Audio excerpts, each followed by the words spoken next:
Maintenance Monday.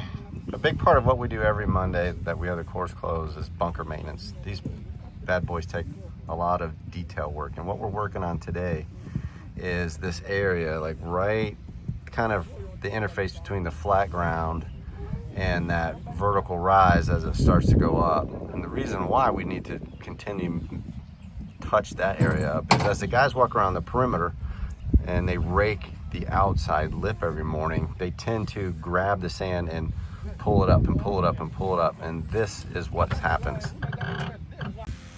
So you can see on this bunker there's a little bit of an angular area between the bottom and the vertical rise, and the reason why that happens is as they walk the perimeter after raking the sand, and then they walk the perimeter in the morning and they take a very long rake and they put it down in the sand, and then they pull it up and they pull it up, and they're constantly pulling from the very same area. So on some of those bunkers that is actually kind of like a dip and then it rises up.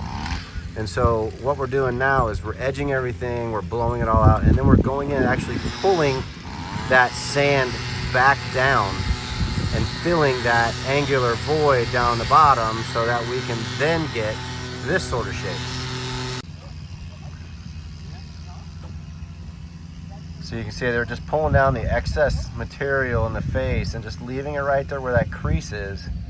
And then my guys come back over here and they kind of smooth it all out to give it a nice slow curve in that rise. And then ultimately they'll come through and tamp it to compact it again.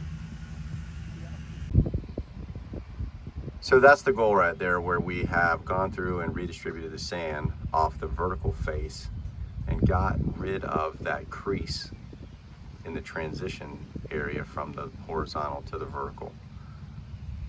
It's a lot of work, but definitely makes the playability and the look of the bunkers much, much better.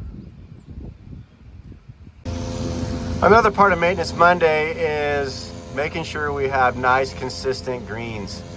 So this time of the year, before the weather really gets warm, we try to do a lot of brushing. And so we just take that drag brush and go around and kind of brush the greens and attempt to just fluff it up a little bit. The more grass blades that the ball comes in contact with as it's rolling equates to more ball roll resistance.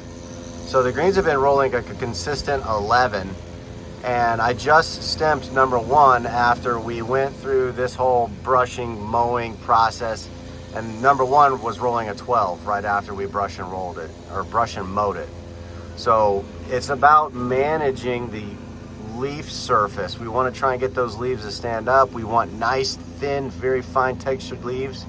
So we're trying to brush some of those older, fatter, more coarse leaves to stand up, and then we come through and mow it. We pick up a nice chunk of ball speed.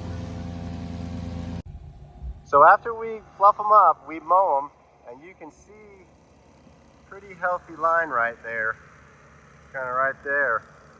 We mowed these greens this morning, and we're mowing at less than 1/8 of an inch. And still, with the weather we have and the fertility and everything, a lot of growth. So manage that leaf surface, manages ball roll resistance, all equates to better playability.